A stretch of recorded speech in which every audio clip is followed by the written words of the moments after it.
how to create long AI animations for free by using a few simple workarounds. I watched my future in the line on the screen.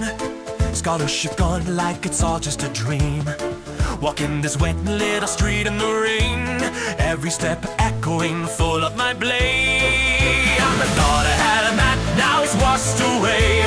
Thunder in the chest where plans used to stay.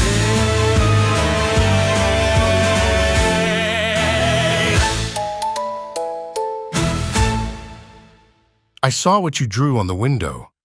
How did you know what that symbol means? I don't know, I just drew it. It felt familiar somehow. Familiar or remembered? If that symbol is so important, just tell me. Why does it matter so much to you, and what does it mean? Because that symbol isn't just a drawing, it's a warning.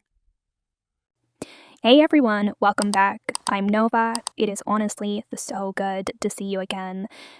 I set a bit of a challenge for myself, trying to create a high-quality AI animation using the Grok free plan. It's tricky, 5-second caps, lower quality, and no first frame method.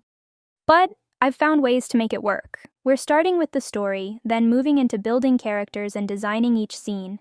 From there, we'll jump into the actual animation. I'll also share some simple tips along the way to help you get much better results. First, we need a story. Instead of a generic prompt, I use this one to ask Gemini to act as a producer. It asks me 6 questions first, things like vibe, setting, age, and character dynamic. This keeps the ideas tailored to my taste, rather than just random output. Once I answer, it gives me 10 solid ideas with titles, loglines, and even the emotional shift for each story. I've set this for a 60-second story, which is about 12 shots, but it's flexible. You can easily change the numbers in the prompt if you want more characters or a longer video. Story's done. Step 2 is designing the characters. I'm pasting in the second prompt to have Gemini act as a character art director. It sets up a few important things automatically. First, it locks in the art style. Then it builds a character Bible. It gives them a unique look, but keeps the outfits simple.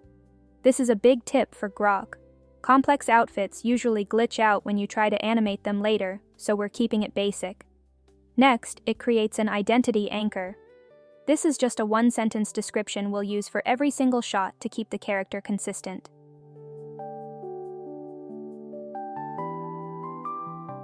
Finally, Gemini writes out the prompts for a 5-view reference sheet, front, back, and close-ups.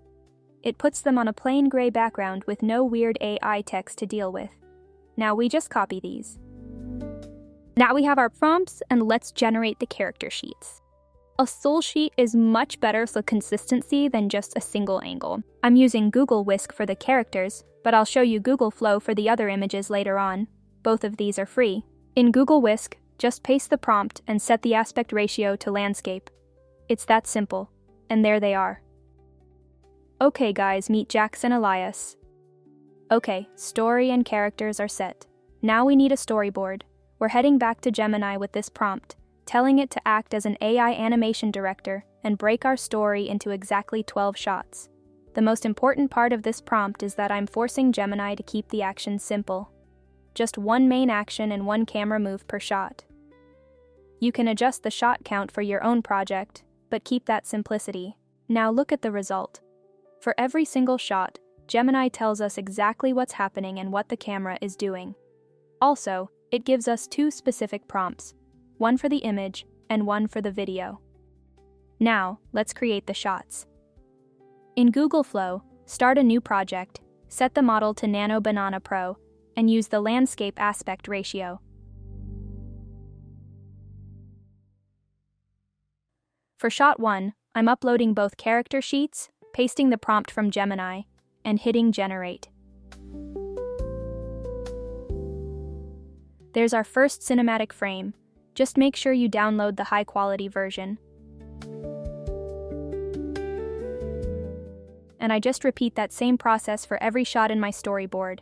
Paste the prompt, keep the same model, same aspect ratio, and build out all 12 frames one by one. Now let me quickly show you the animation workflow, and then we'll go deeper into tricks and fixes. Now for the animation workflow. In Grok, go to Settings and then Behavior to turn off automatic video generation. If you leave this on, it'll waste your free generations the second you upload an image before you've even added a prompt. With that off, click Imagine. This is where we'll upload our still frames and actually bring them to life. I'll start by uploading one of our images and selecting Animate Video. Make sure to set the aspect ratio to landscape. Since we're on the free plan, we can't change the quality or duration, so just leave those as they are. The number of free videos you can generate each day depends on your location. I did hit a restriction during peak hours, but outside of that, everything worked fine for me. I don't know, I just drew it. It felt familiar somehow. Familiar or remembered? Once the video is done, click Upscale to sharpen it. As soon as that HD tag appears at the top of the video, it's ready. Just hit download and you're set. I know a lot of you are avoiding paid tools right now. Maybe you're just starting your journey and want to learn first. Or maybe you have a smaller channel where a monthly subscription just doesn't make sense yet. I totally get that. To help you out, I've spent time finding specific tricks for these free tools that honestly make a massive difference. Rule number 1. Always generate your starting images at full HD or higher. You might think it doesn't matter since Grok exports at a lower resolution anyway, but it's all about the pixel data. When you give the AI a high-res image, you're giving it more information to track during movement. That extra data keeps the characters solid. It stops faces from melting or backgrounds from glitching, making the final result look sharp and cinematic. Next up is the anchor lock. This is how you keep your characters looking exactly the same across every single shot. Sometimes during movement, the AI gets a bit lost. It might swap eye colors or lose a pair of glasses midway through. To fix that, you just anchor the traits.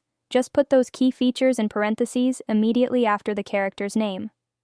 If you're using the Gemini prompt from earlier, this should be done for you, but it's always worth a quick look to make sure everything's locked in. Tip number 3 is about describing movement. AI doesn't think like a human. It thinks in literal spatial terms. Here's a perfect example. I wanted Elias to look at Jax, turn around, and walk into a building. My original prompt said turns his body to back, and it was a total mess. The characters warped and the camera got confused. The issue was the word back. It's too vague. As soon as I changed it to behind, the entire generation fixed itself. Behind is a much clearer spatial anchor for the AI to track. Let's talk about action. Say you need Jax to run to a specific shelter. The problem is that Grok doesn't support end frames yet, so you can't force the video to stop exactly where you want.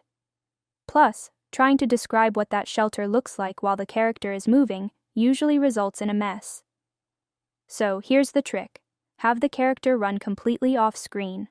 Write your prompt so they exit the frame entirely. It's an old filmmaking move that creates a clean break. If you want perfect lip sync, the order of your prompt is everything. You'll want to write this down. The formula is visuals plus camera plus style. Then, end the prompt with the character's name and their quote. Ending with the says part tells the AI exactly when to focus on the mouth movements for the dialogue. I don't know, I just drew it. It felt familiar somehow. Familiar or remembered? Don't get discouraged if your first few prompts aren't perfect.